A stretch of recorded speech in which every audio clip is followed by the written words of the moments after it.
Muy buenas tardes a todos, bienvenidos a esta 10ª edición de La Otra Mirada. Son ya 4 años de continua actividad, compartiendo las más interesantes visiones sobre los grandes temas de nuestro tiempo.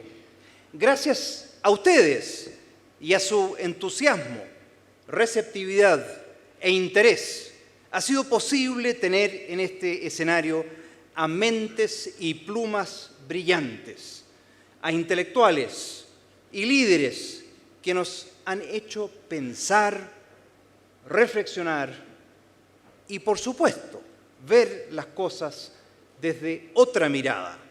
La otra mirada ha intentado traer aire fresco a la discusión de temas de interés público y que tienen repercusiones muy concretas en la posibilidad de Chile de llegar a ser un país plenamente desarrollado. Miradas que permitan dilucidar las trampas intelectuales en las que podemos caer, salir de los lugares comunes, apreciar los dilemas, entender, por ejemplo, que no debiéramos esperar mucho del Estado o del gobierno, reconocer que desde la sociedad civil sí podemos hacer mucho para encarar aún los problemas más complejos y encontrar un sentido profundo a ese esfuerzo. ¿Qué hemos aprendido de nuestros invitados? Me acuerdo bien de la charla de Jonathan Haidt y su perturbadora idea sobre que el hombre no fue diseñado para oír razones, sino que escucha más a sus sentimientos y que sus creencias se nutren más de estos sentimientos que de las evidencias surgidas del conocimiento. Digo una idea perturbadora porque en la sociedad del conocimiento nos ilusionamos con la idea que éste iba a triunfar por sobre las creencias que lo desconocen o lo niegan. Pero no ha sido así.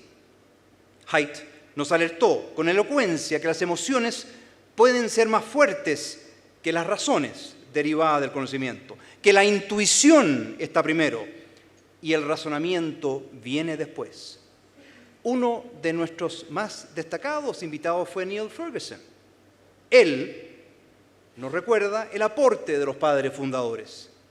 Consideramos evidentes estas verdades, que los hombres son creados iguales, que han sido dotados por el Creador de ciertos derechos inalienables, que estos derechos son la vida, la libertad y la búsqueda de la felicidad. Pero estas verdades evidentes no gozan de gran aceptación en muchas partes del mundo. Ni siquiera es seguro que entre nosotros, los que estamos aquí hoy, sean ideas del todo conocidas, comprendidas o aceptadas. El eminente escritor y pensador Mario Vargas Llosa nos visitó el año pasado y fue un paso más allá. Afirmó que la libertad es lo más grande que le ha pasado al ser humano. Y sin embargo, esto que sería lo más grande para el hombre de nuestro tiempo, escasea en muchas partes del mundo. Paradojalmente, la libertad es un bien escaso y solo unos pocos pueden gozarla a cabalidad. Por su parte, la economista Deirdre McCloskey, en su paso por acá, nos dijo vehementemente que para ella, tal como para Adam Smith, el desarrollo es la consecuencia de la libertad. John Tomasi, John nos acompaña esta tarde aquí, a quien también tuvimos en La Otra Mirada, nos mostró cómo el libre mercado no es necesariamente un lugar donde se desatan el egoísmo y las más bajas pasiones, sino donde es posible prosperar con libertad, dignidad y justicia. Estoy seguro que a Felipe Cubillos lo habríamos tenido en uno de los encuentros de La Otra Mirada. El destino quiso otra cosa. Sin embargo, sus ideas y obras todavía persisten entre nosotros. Felipe nos decía: soy un convencido de que la derrota de la libertad no se debe a la fuerza de sus enemigos, sino que a la debilidad de sus defensores. ¿Cuánta razón había en este pensamiento suyo. Nuestro anhelo en la otra mirada es aportar al pensamiento crítico, que es consustancial al ejercicio de la libertad, las ideas incómodas que nos sacan de nuestra zona de confort. El pensamiento crítico se hace preguntas, desconfía del orden que nos ha sido enseñado y que aceptamos cómodamente, porque es fácil hacerlo. Esto vale incluso respecto de nuestras creencias religiosas. Hemos querido aportar a este espacio de interrogantes, más que al seguro refugio de nuestras certezas. Pero el laberinto en el que se encuentran las sociedades es suficientemente complejo como para confiarnos en las respuestas fáciles del populismo o del fanatismo político o religioso. Yo soy el camino, la verdad y la vida. La historia de la humanidad es también la historia de las creencias. Es la historia del ser humano buscando sentido, trascendencia. Es la historia de las religiones y de la fe. ¿Cuántos profetas y sabios podríamos enumerar? Partiendo por Abraham, Jesús y Mahoma. Las religiones nos han acompañado en la vida porque nos han dado guía, valores y promesas. Hasta nos han ayudado a llenar las incertidumbres de la razón. Y con ellas, o en nombre de ellas y de las correspondientes divinidades, hemos hecho política, ejercido el poder y hasta declarado guerras. ¿Es la Sixtina la máxima manifestación artística de esa verdad religiosa en la que creemos? Aunque no se ve fácilmente, quiero destacar que el infierno sí está representado en este colosal fresco de Miguel Ángel como una tremenda amenaza. ¿O desde ahí se llega sin más a la Inquisición y a la caza de brujas? ¿A la violencia o restricciones a la libertad en nombre de la religión, en el caso que vemos en la imagen del cristianismo? Por favor, les pido a todos que observen la imagen en la pantalla. Levanten la mano aquellos que puedan reconocerla. Es una pregunta bastante estúpida quizás, ¿no? Todos, obviamente. Me atrevo a asegurarles que prácticamente cada uno de nosotros recuerda dónde estaba y qué estaba haciendo el 11 de septiembre del 2001, el momento mismo en que se produjeron los ataques terroristas a las Torres Gemelas. Yo lo recuerdo vívidamente. Pero el terrorismo, de alguna manera, ha existido siempre. ¿Es el terror obra de quienes han secuestrado la fe y abusado de ella cuando se lo ejerce desde los principios de una religión? El auge de los nacionalismos radicales y de grupos políticos afines, incluso los que no son abiertamente violentos, tienen una argumentación, una base parecida. Hace 500 años, Martín Lutero se hizo muchas preguntas incómodas y las respuestas dieron origen a una reforma de grandes proporciones, una de las grandes reformas de la historia humana que abrió espacios incipientes de libertad. Una pregunta que nos hacemos constantemente es la siguiente: ¿por qué el ideario liberal cuesta tanto? La respuesta que nos han dado algunos de nuestros invitados es porque es mucho más cómodo aceptar las reglas que nos imponen. Es mucho más fácil no ser distinto. A propósito de la foto que ven en este año, se cumplen apenas 30 años este año de la caída del muro de Berlín. El problema de la libertad es que no la defendemos, no sabemos por qué hay que defenderla y resulta más cómodo subsumirnos en un orden que se nos impone. No me extenderé más en estas disquisiciones, pero las considero muy importantes para introducir lo que vamos a tratar hoy, un desafío crucial y global para estos tiempos, para la democracia, el Estado de Derecho, la libertad y las instituciones liberales. Y lo es para todo el mundo, no solamente para Occidente, donde estas instituciones han logrado hasta el momento prevalecer. No llegaremos hoy aquí en Santiago de Chile a una respuesta final. Este es apenas apenas un nuevo capítulo de una larga conversación que hemos querido abrir con ustedes a través de la otra mirada, haciéndolos partícipes de estas inquietudes. Nuestra invitada de hoy resulta ideal para mantener viva la discusión. Nació en Somalia, un país que a la mayoría de nosotros nos es desconocido y lejano. Casi no sabemos nada de ese territorio que se ubica en la parte oriental de África.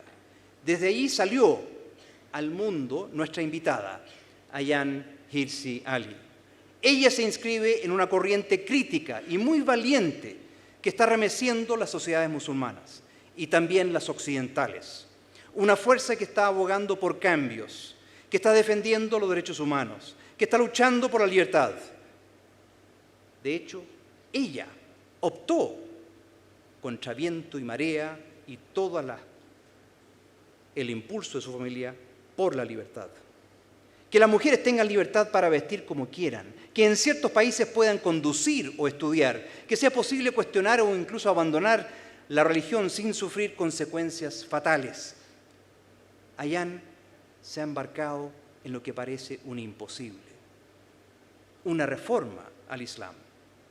No quiero entrar a su historia de vida porque seguramente ella la compartirá con ustedes. Solo quiero decirles que es una mujer de una inteligencia y un coraje fuera de serie, con un compromiso muy fuerte con la libertad, pero acusada por sus enemigos como ofensiva o promotora del odio. De ahí que hemos tenido que montar un aparataje de seguridad nunca visto antes en la otra mirada, y por eso que nos hemos demorado un poco aquí en la tarde de hoy. Es autora de varios libros, como The Caged Virgin, Infidel y Nomad. Uno de los últimos es Heretic, que ha sido publicado en español como Reformemos el Islam. Ayaan Hirsi Ali es también una mujer de acción. Ella emprende iniciativas para combatir flagelos que golpean fuertemente a la mujer en algunas sociedades, como la mutilación genital, el matrimonio forzado, los crímenes de honor y los matrimonios con niños. Asimismo, promueve en los campus universitarios el pensamiento crítico y la discusión en libertad.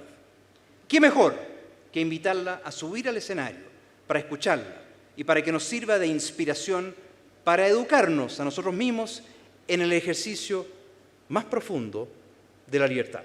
Muchas gracias.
Ladies and gentlemen, thank you very much. I want to start by saying what an incredibly great privilege it is, a pleasure, an honor to be here. I want to thank Nicholas, a family man, a patriot, a cosmopolitan, an entrepreneur, a philanthropist, a feminist, and a champion of chivalry, for everything that he has done for Chile, for humanity, I would say, and most specifically for making the work of academics on the right just a touch more glamorous than it usually is. I also want to express how thrilled I am to see my friend and inspirer, Richard Dawkins.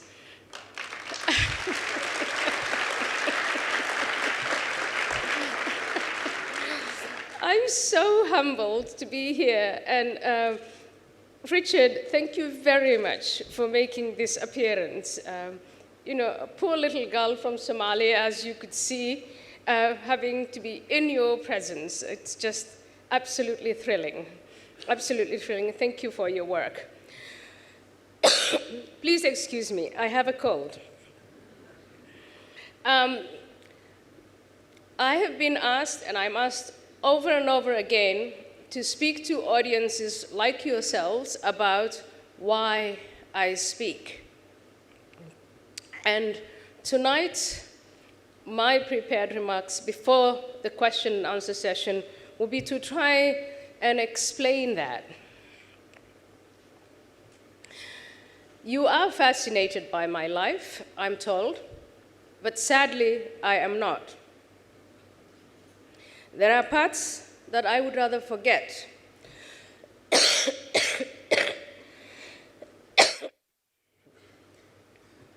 There are painful parts. There are parts of my life that are so dull, I don't want to think about them. There are parts that I have completely forgotten. I'm 49 years old. I'm going to turn 50 this year. That is half a century. You've just been watching pictures of Somalia. I don't know if the life expectancy in Somalia these days gets down to 50. That is how lucky I am. There are parts that embarrass me. And yes, while there may be some parts of my life that are useful to illustrate for my speaking engagements, I think I've told them too often. You hear that Ayaan Hirsi Ali speaks because of her courage, but nothing could be farther from the truth. In fact, I am the biggest coward that ever was. I squeal when I see a bug. I jump when I hear loud noises. And in my personal life, I am terrified of disagreements and dislike them. I hide from confrontation until it finds me. In short, I am not brave. I survived the childhood of a girl growing up in Africa, the childhood of a Muslim child, a Muslim girl. I was subjected to female genital mutilation in Somalia, but I'm not an exception. 97% of the girls in Somalia, according to the United Nations, are subjected to female genital mutilations, and the same applies to girls in Sudan and in Egypt and in Eritrea. Nothing exceptional there. My father forced me to marry a man of his choice, but that is also not exceptional. Millions of girls are forced into marriage. In fact, I was lucky enough to be 22 years old when my father came and told me that he had someone for me. When I was a teenage girl, as young as 14 years old, I saw my fellow classmates taken out of school and married off to older men, strangers. And some of those girls were not the first wife. They were often the second or the third or the fourth.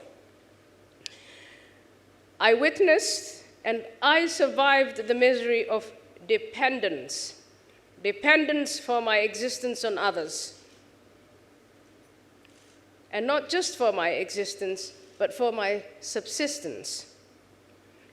I watched my mother humiliated.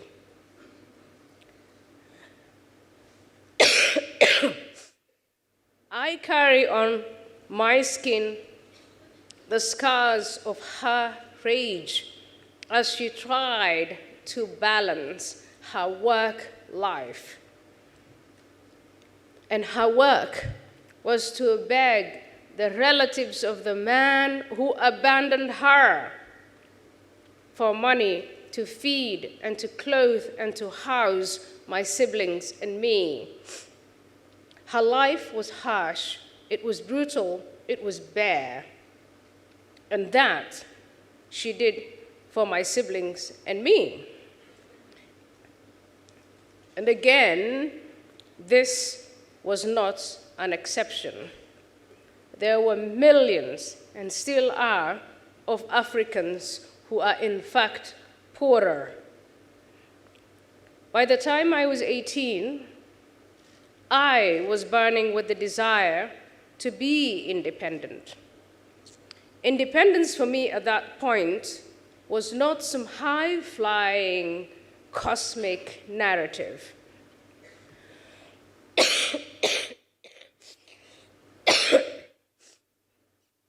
I just wanted to live my life in a way that was different from my mother's, that was different from the lives of my classmates, from my cousins, and the other women who toiled, who complied, who suffered, and then, paradoxically, passed the customs, the beliefs, and the practices that were at the root of their suffering onto their daughters. I survived my childhood not because I was brave, gifted, glamorous, exceptional in any way. I was lucky. I was lucky more often than not. I give you 3 examples. The first example, it was my father's decision to send me to school.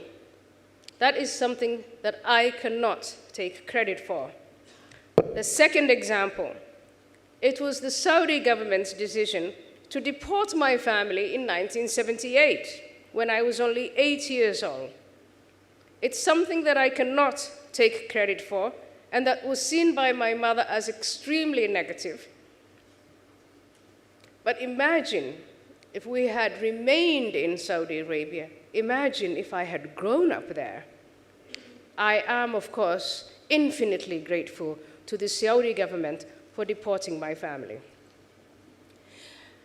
The third example is the coincidence of my travel.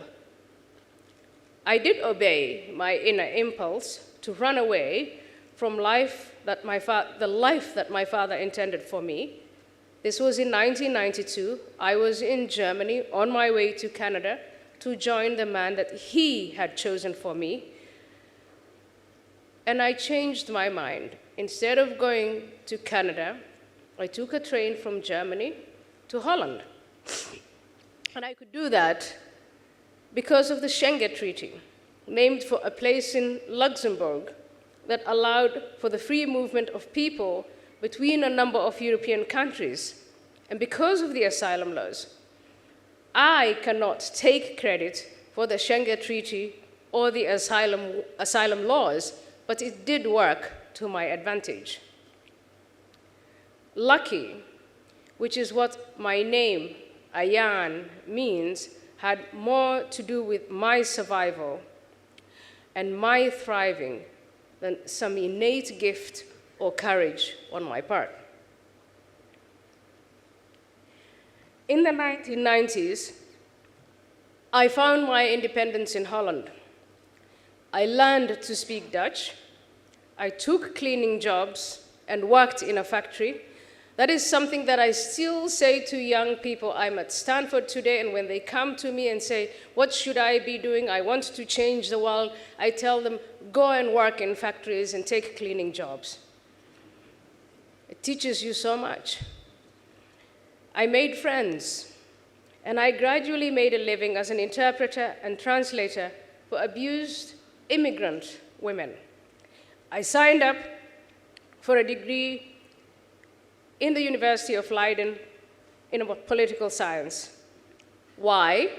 Because I wanted to understand what it was that made Holland so peaceful, so prosperous, so humane, so free.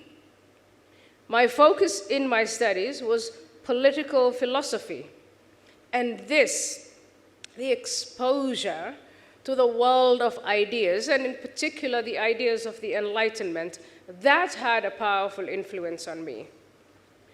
By the time I was 30, I led the life of a middle-class European woman, a life that could not be more different from my mother's.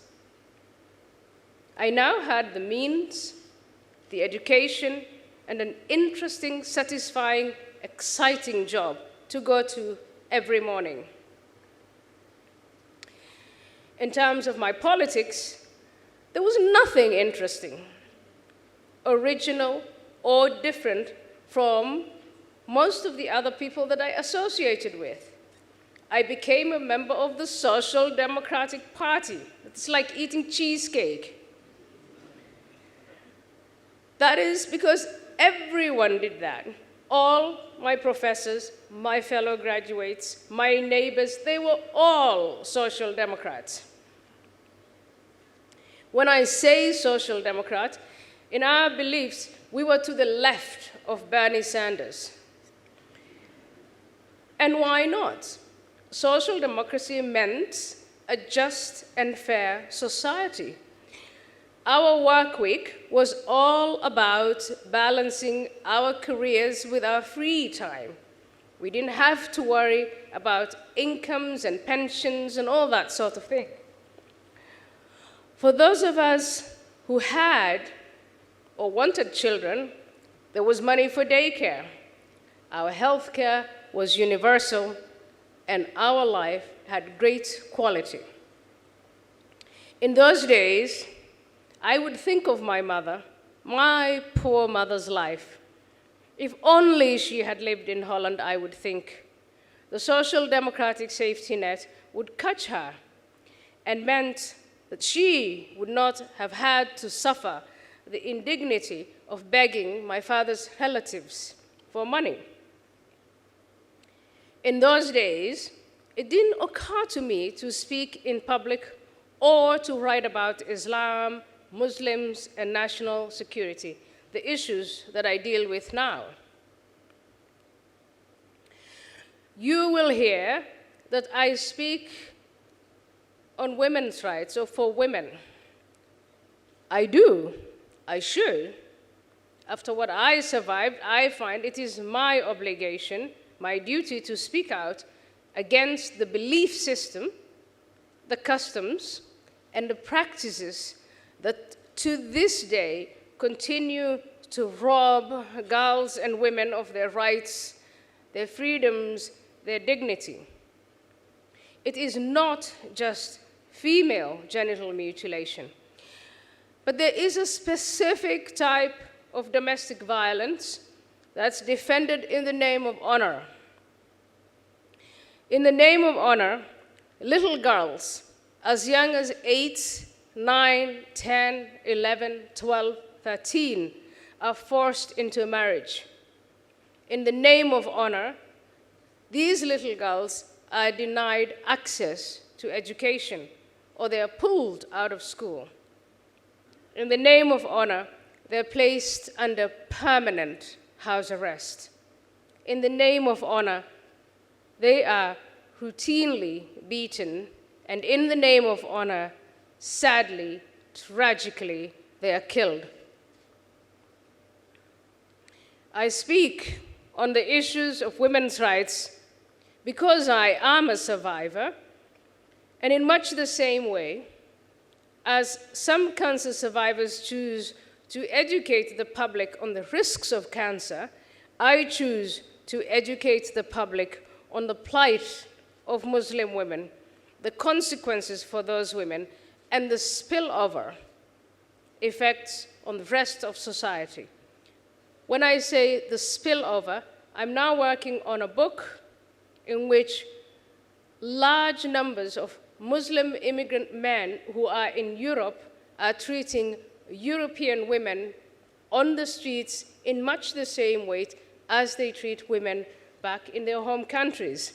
That is something that I speak out on and that everyone should speak out and bring a stop to.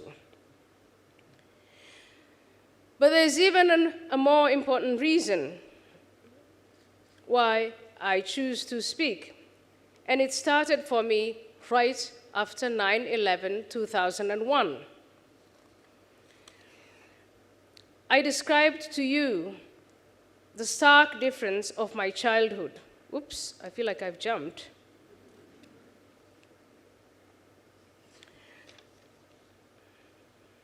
Nope, I haven't. I described to you the stark difference between the world of my childhood and the one I found in Holland. The perpetrators of the attacks on the United States on 9/11 died and killed for an ideology that was determined to destroy the way of life I and millions of others enjoyed and continue to enjoy in free societies. They represent an ideology that has its foundation in Islam, the religion that I was raised in. 17 years ago, my first mental challenge was to acknowledge this, that the agents of political Islam, when they referenced the Quran, the holy book of Islam, which I regarded as our holy book, and the Prophet Muhammad, the founder of Islam, whom I regarded as the most honorable of all human beings, were accurate.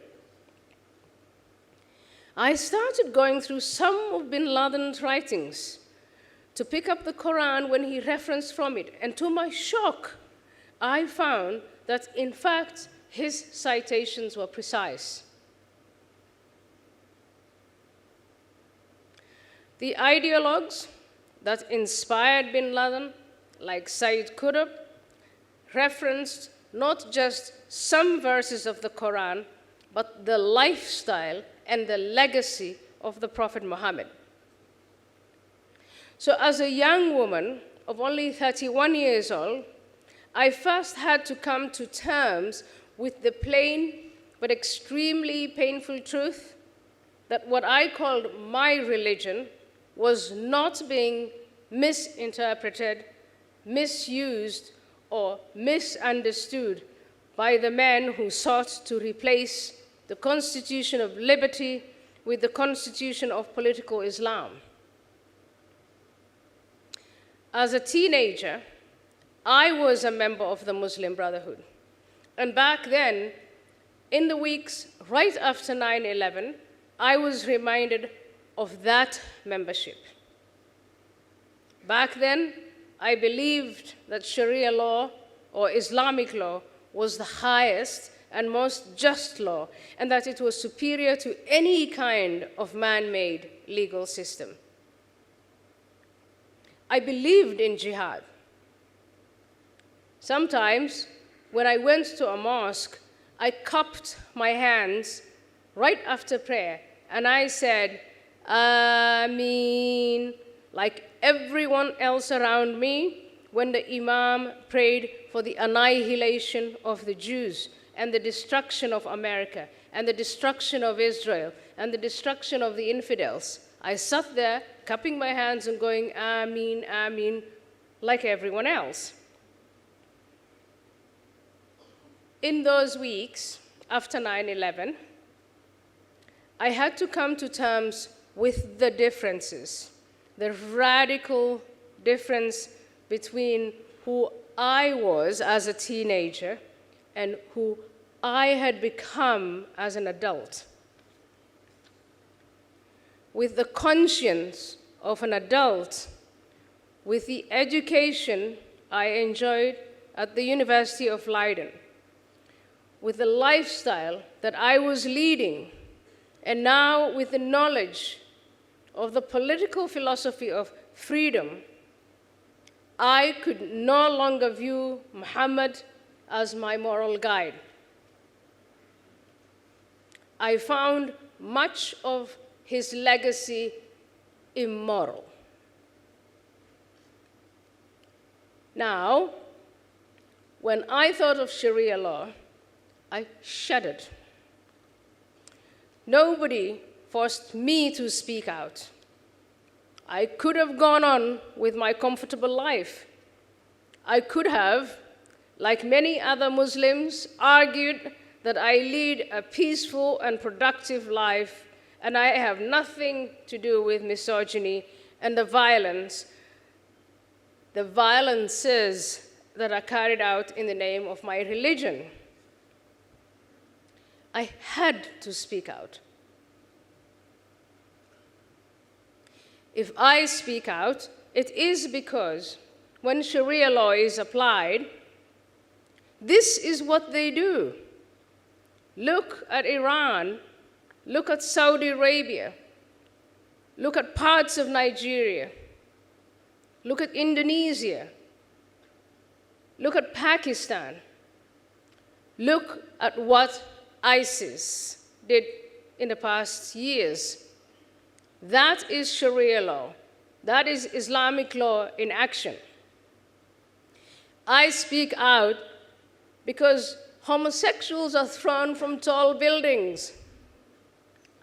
I speak out because when people in prayer say, annihilate the Christians, annihilate the Jews, when they do get government power, that is exactly what they do. And they do it in the name of Sharia. I speak out because when Islamists say a husband may use force against his wife, when they come to power, they implement that. They groom young boys and young men to use force against girls and women. Now, I want to emphasize that it is not all Muslims who are violent or misogynist. I want to emphasize that it is not all Muslims who believe in cruel and unusual punishment. It's not even all Muslims who support Sharia law. I call those Muslims who do support Sharia law the Medina Muslims, because they invoke Muhammad, the founder of Islam, during his time as an empire builder in Medina, where he and his small militia converted people to the religion of Islam, Muhammad's religion, by the sword. I believe that the vast majority of Muslims prefer to accentuate the spiritual aspects of Islam. I call them Mecca Muslims because when they speak of Muhammad's influence on them, they only speak in terms of spirituality and religion. But the problem is that the Mecca Muslims do not challenge the political claims of the Medina Muslims. They do not dare to, because they do not dare argue or stand up to the infallibility or the claims of infallibility of Muhammad. Now, there is a growing number of Muslims, individuals, and they live as minorities. They are not satisfied with the status quo. They're standing up to the Medina Muslims, and their goal is to transform their own Muslim majority countries. But they have to stand up to the Medina Muslims. And what is the goal of the Medina Muslims? The goal of the Medina Muslims is to transform all Muslim majority countries into Islamic theocracies and to use Muslim immigrant minorities as a beachhead to Islamicize societies, even free ones. Medina Muslims use a combination of force, and that is called jihad, along with the dissemination of the ideology through a mechanism and infrastructure of indoctrination known as da'wah. In theory, da'wah is the call to Islam and consists of proselytizing. In practice, it is a process of radical brainwashing. Dawah advocates the use of missionary cover, relief work, education, cultural activities to advance the political agenda. And arguably, the mosques and the madrasas, I have learned in my period here that there is a mosque established by Saudi Arabia here in Chile. Mosques such as these that are funded by Saudi Arabia or Qatar are examples of da'wah on your shores. The agents of da'wah target the individual, the family, the education system, the workplace, the broader economic society as a whole. The most ripe targets are the disenfranchised member of society, young men in prison, those in poverty. Their goals are just as totalitarian as the communists and the fascists of the past, but they enjoy much greater protections than the totalitarians of the past because they appear to be engaged in religious activity. Indeed, their efforts are sometimes supported and subsidized on grounds of religious freedom. The upheaval we see in the Muslim world today is not solely due to despotic political systems. It's not only because of failing economies and the poverty they breed. I want to argue that it is rather because of Islam. Because Islam in itself and the incompatibility of certain key facets of that faith that are the breeders of upheaval and poverty and backwardness. That is why the most important conflict in the world today is between those who will defend to the death those incompatibilities on the one hand, and those who are prepared to challenge them. Not to condemn or to malign Muslims, but to reform Islam. This is where that third subset of Muslims come in, the reformers, the modifiers. This small but growing group openly question the political aspects of Islam and at least some features of Sharia law. In my book, Heretic, I describe these reformers, men and women, young, old, clerics, and ordinary individuals. In the West, we don't really know their names. In the Cold War, the West celebrated dissidents such as Alexander Solzhenitsyn, Andrei Sakharov, and Václav Havel, who had the courage to challenge the Soviet system from within. Today, there are many dissidents who challenge Islam. Former Muslims like myself, and reformers. But the West either ignores them or dismisses them as not representative. And this is a grave mistake. Reformers such as Tawfiq Hamid, Asra Nomani in the United States, Majid Nawaz in the United Kingdom, Hamid Abdul Samad, Sairan Ates in Germany, Evgeny Donmez in Austria, Jaleh Tavakoli, I believe in Denmark, Yasmin Muhammad in Canada, and others, they must be seen, they must be heard, they must be given platforms, they must be supported, and they must be protected. Like my friend Richard Dawkins has seen me and loved me and protected me and inspired me. Many of these reformers face threats, public shaming, and worse for speaking out. This is not in Iran, Egypt, Turkey, Saudi Arabia. These people are threatened by the propagators of dawah in liberal societies like the United States, Germany, the United Kingdom, and Canada. There was a debate in the United Kingdom on whether to take Asia Bibi, the Christian woman who was persecuted for blasphemy in Pakistan, because there is a large Pakistani community in the United Kingdom who might kill her. Think about that.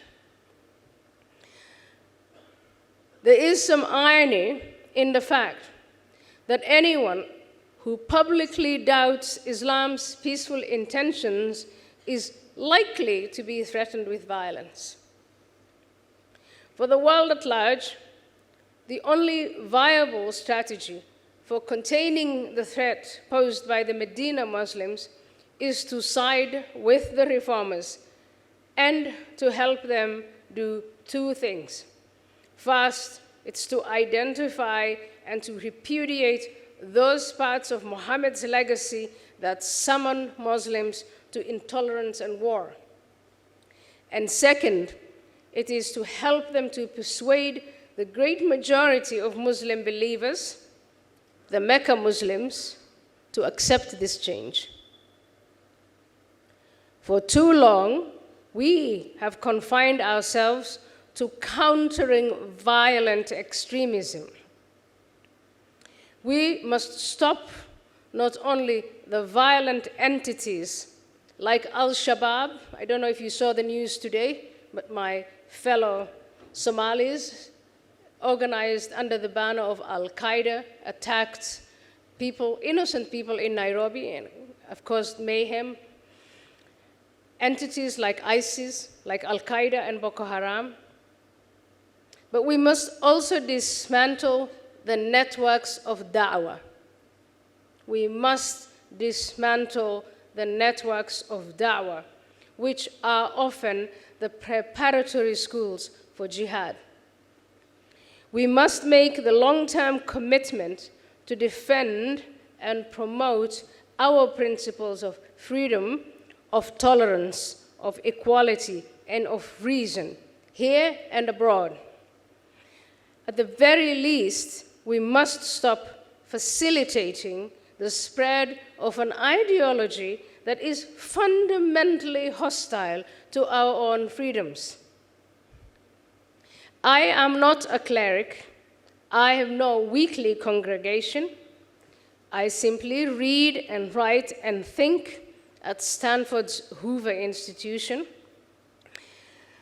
Those who might object that I'm not a trained theologian or a trained historian or an Islam expert are correct. But it is not my purpose single-handedly to engage the Muslim world in a theological debate. Rather, it is my purpose to encourage Muslim reformers and dissidents to confront the obstacles to reform that they seek and to encourage the rest of us who enjoy these freedoms to support them in whatever way we can. I speak out because I believe strongly that the Constitution of Liberty is superior to the Constitution of the Quran and political Islam. And to stay silent is to acquiesce. If we speak out, we have a chance of preserving our freedoms for us and our children and our grandchildren and the world. Thank you.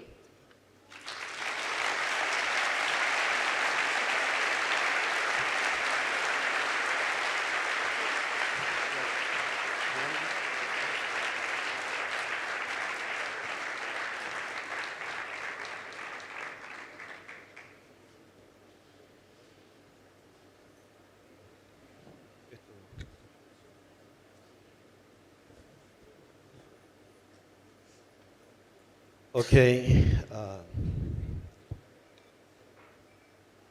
Are you there? Okay. I don't know. It's working, yes. Okay, thank you, Ayaan, for this wonderful and moving speech. I think that nobody in this room can be indifferent to your life and to your ideas. But let me tell you that you fail in something. If you say that you are not brave, we don't believe you. If you say that you don't have original ideas, we don't believe you. Because now we know you a little more, and you are a brave person, and I think everybody knows that here.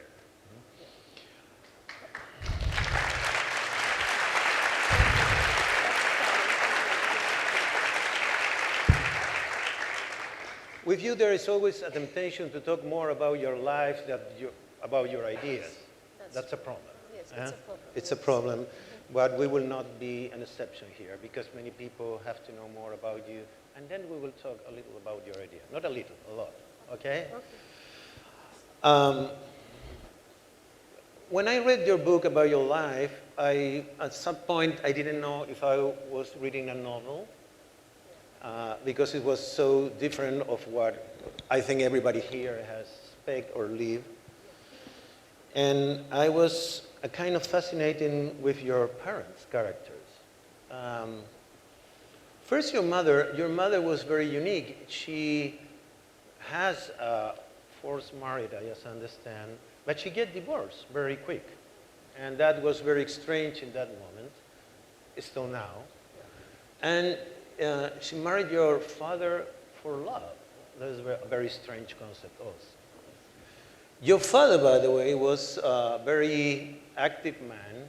He was educated in the state. He studied at the Columbia University, and he was a great leader of democracy in a country where democracy was not even an idea.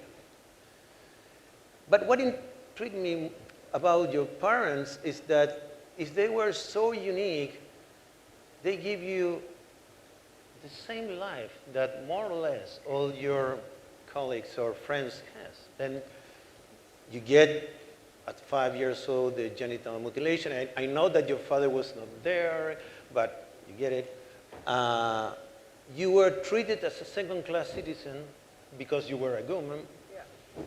And you were forced to marry to another person. Even your father was living with another woman in that time. How you explain all this contradiction about how your father were at the beginning and how it ended your life? Yeah. So the way I explain that is by saying it is true. My father had been exposed to the West. He had come to the United States. He was fascinated by American democracy. He wanted to supplant it in Somalia.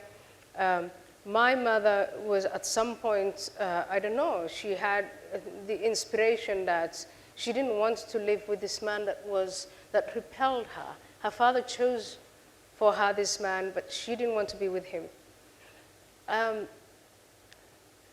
Those were impulses in a context where these deep-rooted traditions and practices and religious beliefs were still established. So even though my father was forward-looking, when it was convenient for him to be polygamous, he was polygamous. When it was convenient for him to dictate, this is the man you're going to marry, he did it. Because the institutions, the culture, the norms hadn't transformed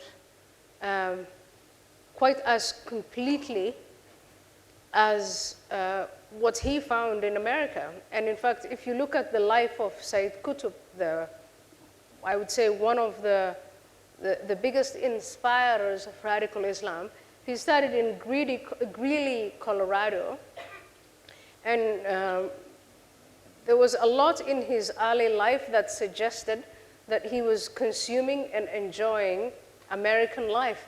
And at some point, he became disenchanted with freedom, with civilization, with democracy, and turned his back on it and became so angry that he started to hark back to this 7th century utopia.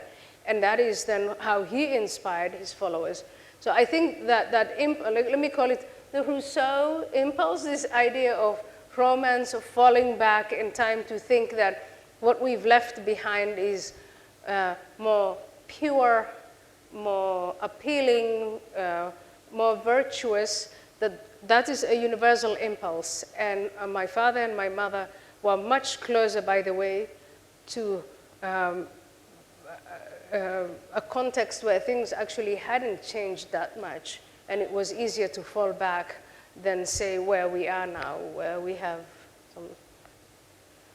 There is a part of your life also that you were very engaged with a Muslim brother, you said? Yes. And I don't remember, but you used to use the burqa also? I did wear the burqa, yeah. Okay. And you saw a garment here in the video at the beginning where there is an open, where your eyes are visible, but the rest of you is hidden. That's the kind of thing I wore. Yeah, yeah. And you also celebrate the fatwa for Salman Rushdie, yes.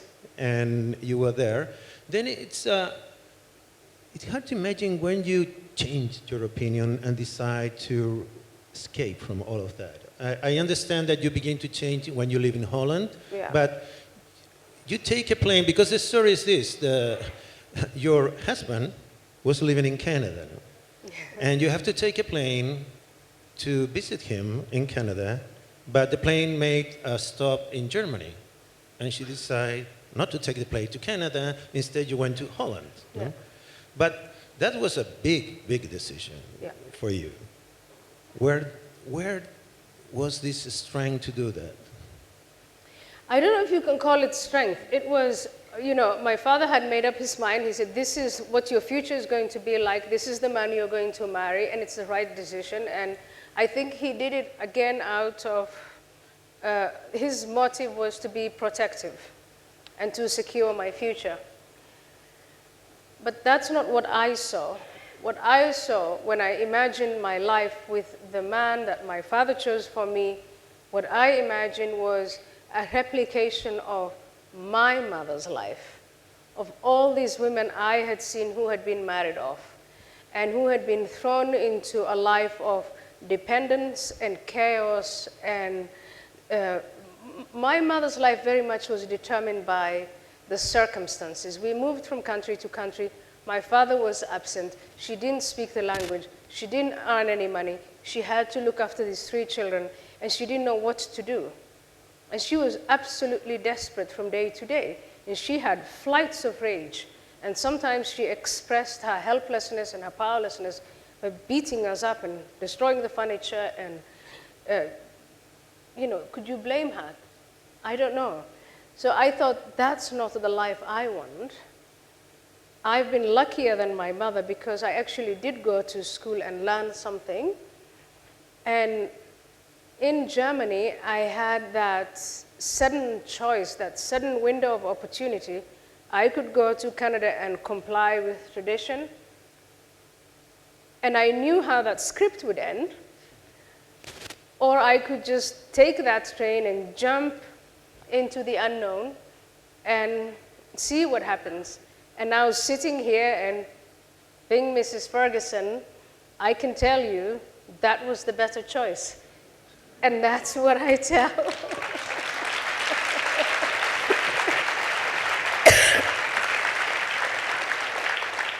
Nicholas, we will have to tell Neil Ferguson about that, no? Being Mrs. Ferguson. Okay, Mrs. Ferguson. Well, Mr. Ferguson doesn't beat me. Mr. Ferguson doesn't abandon me. Mr. Ferguson he does what I tell him to do. So there's a big difference there. That's a great man. Well, we're talking about 92. You were 23 years old when you arrived to Holland? 22. 22, sorry about Yeah. it. And there is a part of your life that seems normal. Yeah. Normal in terms that you were unknown, you have this job that you describe, and there were also some funny things. Was the first time that you get a pair of pants? Yeah. A big ones. Why were they so big? Because I think I still didn't quite feel comfortable with exposing parts of my skin. Because remember, it was programmed in me. Even the tiniest bit of flesh of skin that you expose as a female is going to drive these men crazy. So I come in 1992, July of 1992, to the Netherlands. It's summer, it's a very hot summer, and all these women are in shorts and miniskirts and tank tops, and the men are also in shorts, and life is moving on perfectly fine. And well, I look at these people horrified, they look at me horrified. And the white Dutch people who are working in the asylum seeker center say, it is so hot, how on earth can you move around in this? Because I'm covered from head to toe. And there's this mutual incomprehension. And I think it is through encounters, through conversations, that you convince one another. And thank goodness, I felt I was open to understand how it all started, and I would just ask questions. So the men are just going to be normal, and they would be, absolutely, what do you mean? And empirically observing, I could see that men who saw lots and lots and lots of female flesh were just carrying on in a most civilized way, and they were not. Well, you have to read the book, but there is some story for your first visit to a pool, and you see people in swimsuit, or your first visit to a pub, Yeah. Things like that. But you have to read the book for that. But can I please, Andreas, just point out to those who live in Europe today, that incident where I'm looking at these men and thinking, okay, heavens, they're okay, they're doing nothing. Now there are the young boys and men who were raised in Muslim-majority countries who have been told you can't control yourself. You see a female, you jump her, and they're coming from Afghanistan, from Somalia, from Eritrea, from parts of the Middle East, and that's exactly what they are doing in Europe. And the European men, governments, people in the media are looking at them and either making excuses or saying, oh yeah, they come from war-torn countries, or they're saying it's the odd man out. But they still don't want to face this cultural difference that if you raise men like he-goats, they behave like he-goats. That's great. Yeah, can't say that. That's your book in where you're... Yes, that's okay. the subject of my next book. You mentioned 9/11, and it's the time where you you decide to speak out, more or less. And one of the way you speak out was this film called Submission, that you work with Theo Van Gogh. Yeah. And the consequence was tragedy. I mean, Theo was murdered, and in his body, I understand, they put a letter in where they say that the next will be you.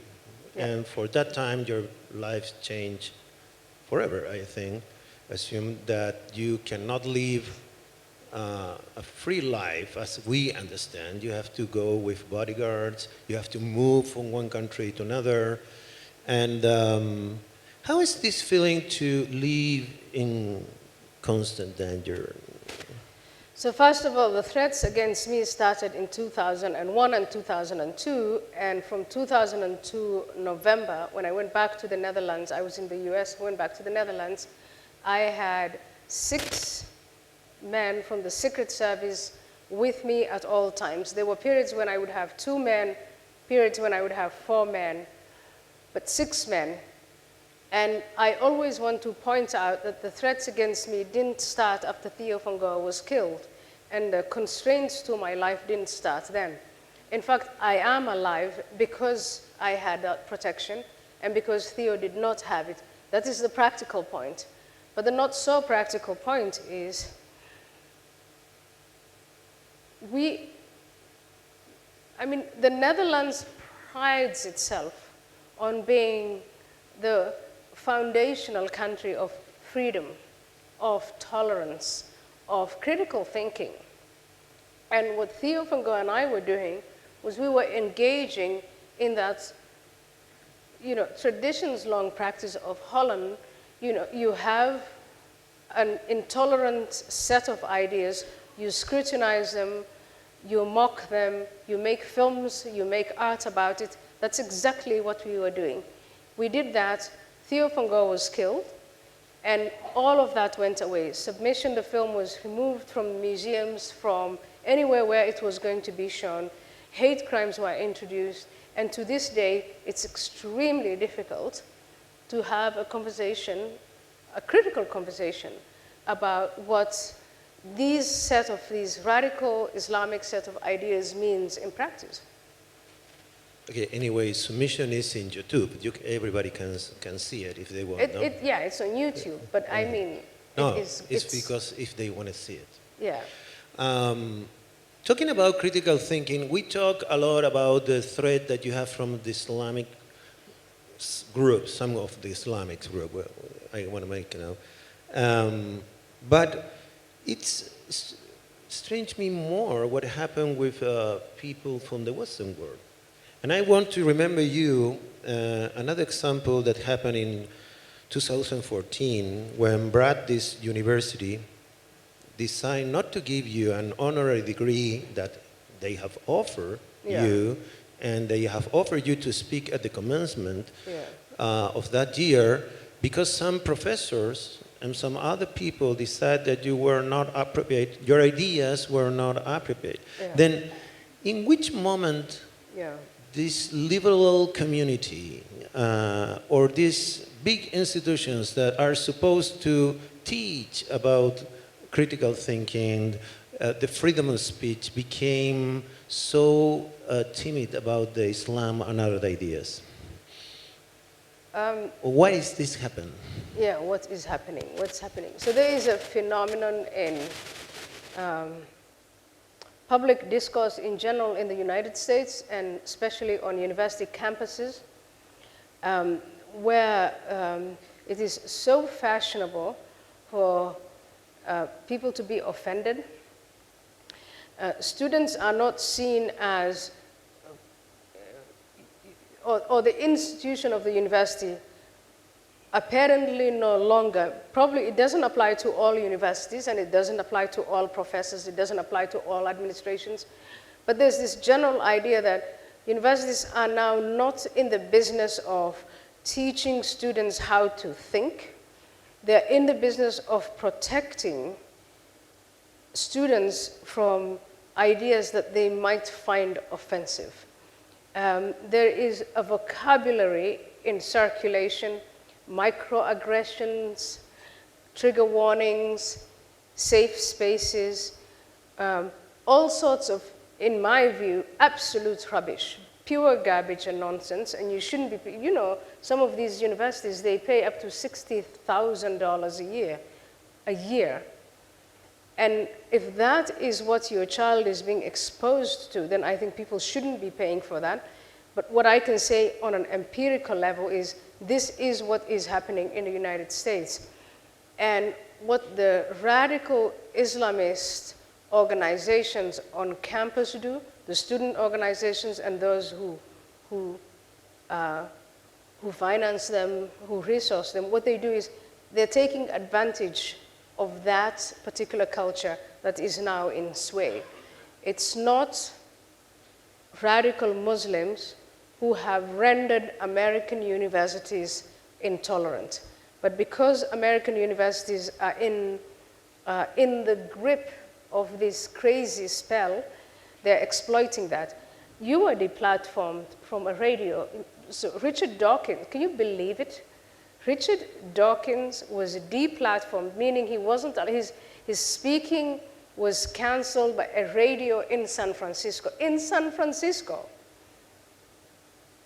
So there's something that's going on in the United States of America that makes me think you don't need outside forces and enemies from Islam or China or Russia to come and bring the United States down. We are doing it happily ourselves. Mario Vargas Llosa, who was here with us a year ago, write about you that it's incredible that a woman that live in Somalia, who live your life, is now one of the most prestigious defender of the freedom, who is the only gift that Occident can give to the rest of the world. That is what he said. That is a compliment for you. Thank you. Okay, but even that in the university is particularly difficult to critique the Islam. I mean, there are other topics around, but Islam is particularly difficult. I mean, it seems to be very well organized persons. You described some of that. Is it still difficult to you to go to universities, to different places to talk about? It's not difficult for me. It's not any more difficult than it was 10 years ago. But what makes it difficult is 10 years ago, I could have in the audience people who would say, I really disagree with you, and they would put forward arguments that were well thought through, that I thought I learned something from. They would look at my work, my numbers, they would say, you looked at this context, but you didn't look at this context, you're generalizing, etc. And now, I find what's happening very different. People are saying, I'm not even willing to listen. I'm preemptively offended. And you have campaigns where me or other speakers whose works they don't like, they simply say, you can't even have them. We won't even listen. We won't engage with them. And I just can't imagine how frightening that is. And this is not on religious grounds. And the people who use this language, who deplatform people, who silence, they're using the vocabulary of human rights. They're saying that it is their human right to demand that a speaker not come. Why do you think Islam is still popular in some groups, especially young people? Yeah. Why is Islam? Let me say, doctrinaire Islam, the agents of that doctrine, they offer their clients, their consumers, their audience, their targets, a life where everything is thought through, everything is planned. From the time you wake up in the morning till the time you go to bed, they provide you with the most clear rules. So you don't have to bother with the exercise of thinking. And I think for a lot of people, a lot of human beings, that is appealing. You don't have to think, you don't have to worry about anything, you just do as you're told. When I was a member of the Muslim Brotherhood, I remember some of the preachers saying to us, when you wake up in the morning, you get out of bed, left foot first, then right foot. And when you're going into the toilet, left foot first, right foot first. When you're getting into your shoes, right foot first, left foot. If you internalize all of that, you memorize it, then, and you're told you're leading a virtuous life, and at the end of that life you're going to die. And I think what Islam provides in many ways is an encounter with the idea of death and what happens supposedly after death. If you do all of that, after death you're going to be rewarded if you're a young man with a lot of sex, if you're a young woman with a lot of fruits. You have been engaged in this idea to reform Islam and denounce many of his ideas. But there are some indicators that show that it's less freedom in some Islamic countries now. Yeah. There is some indicator, as you said, that in Europe, Islamic areas are beginning to grow. Yeah. Are you still with that strength to fight all of this? I mean, you see, Well, you talk about Kenya now. We saw today an hotel with a bomb. They killed. Riverside complex, yeah. Look, for Europe, it really is up to the Europeans to fight for their own legacy. And the sad thing about Europe is the only moment in their history that they seem to reference is the period just before the Second World War. And the only figure that they seem to think of is Hitler. And Europeans, especially Germans, every time these issues are raised, they seem to think that their populations will fly into a fancy of genocide. And as long as this is the case, it's impossible to have these debates and discussions. I think most Europeans are well-meaning. Most European leaders are well-meaning. But instead of what they need to understand is, instead of being psychologically mired in the totalitarian nightmare of the past, they have to actually face the totalitarian nightmare of the moment and the future. And it's up to Europeans to do that. I'm not a European anymore, in fact. Women's rights are a key in your statement, and I know what you said in your speech, and you're very focused in the women's rights and Islam. Yeah. But women's rights it's a major issue in every country in these days, in the States, in Europe, here in Chile. And yesterday, in a talk that we have, you said that you also were a little surprised of what happened with human rights in America, no? Yeah. Let me ask you, what about the Me Too movement? You like it? So the Me Too movement started with a perfectly legitimate problem. The symbolic figure, the guy who was outed was Harvey Weinstein. And he was committing all sorts of sexual misconduct in the workplace against his employees. And then, you know, that report seemed to bring out the fact that he wasn't the only one, that in the entertainment industry and in the media industry, this has been going on for a long time. Perfectly legitimate story, perfectly legitimate cause. And then the fringes of society somehow, on the far radical left, they came and they, I think, hijacked this whole Me Too thing, and they've turned it into a war on boys and men. And not just a war on boys and men, but also a war between men and women. There are now figures in Wall Street who are saying, don't go anywhere near a woman, don't stay on the same floor with them, you know, don't have lunch with them. And I think paradoxically, the Me Too movement has set back women's rights in time. And I don't know if you all, this is Chile, I don't know if you followed the Supreme Court hearings. Brett Kavanaugh, one of the candidates who's now in the Supreme Court, if you saw that process, what I saw was disturbing. It was a whole mass of people who were saying, I believe her, I believe her, I believe her. I'm not interested in the presumption of innocence. I'm not interested in evidence. And this is the United States of America. And I thought that is absolutely frightening. I didn't assume that he was innocent. I didn't assume that the accusers were lying. I simply wanted to know what happened. But all around me, people were saying, you cannot do that. You have to believe her. And I don't think that that is good for women.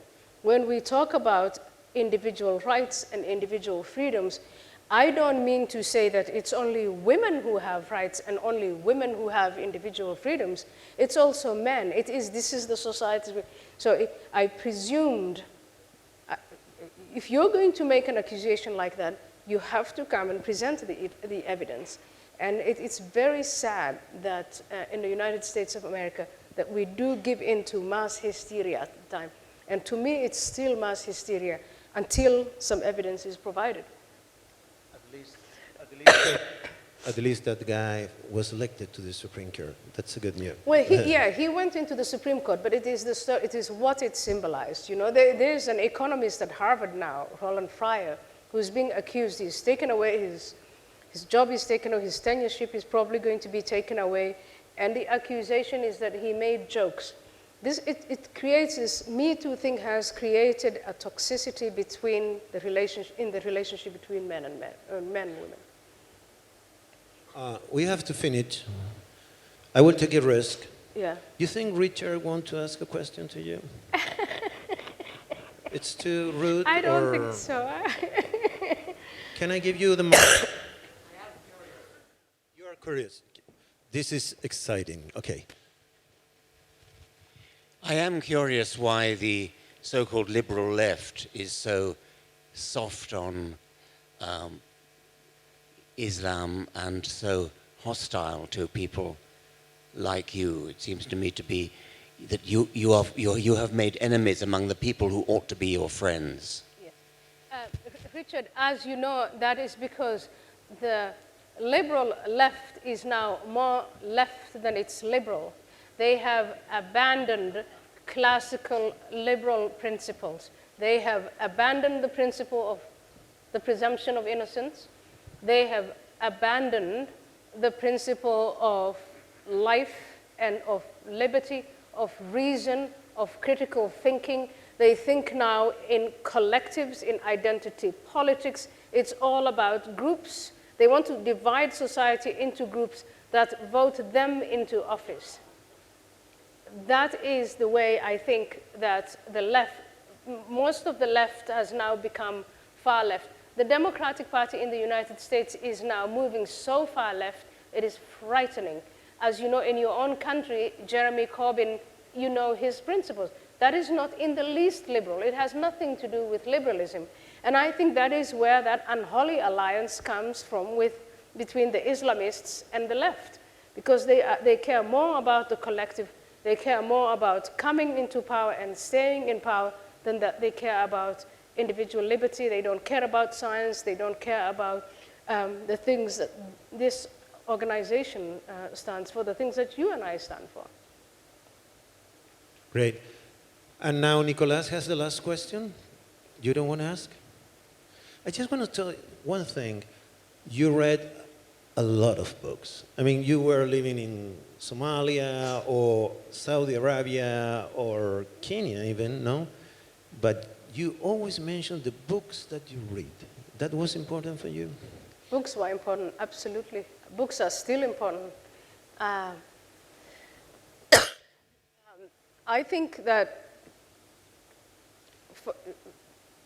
it's probably a cliche to say that the path to emancipation, and especially to the emancipation of those who are deprived, who are underprivileged, it is through the path of books. It's through reading, it's through education, it's through information, and it is through engaging with ideas that are disturbing, ideas that are provocative.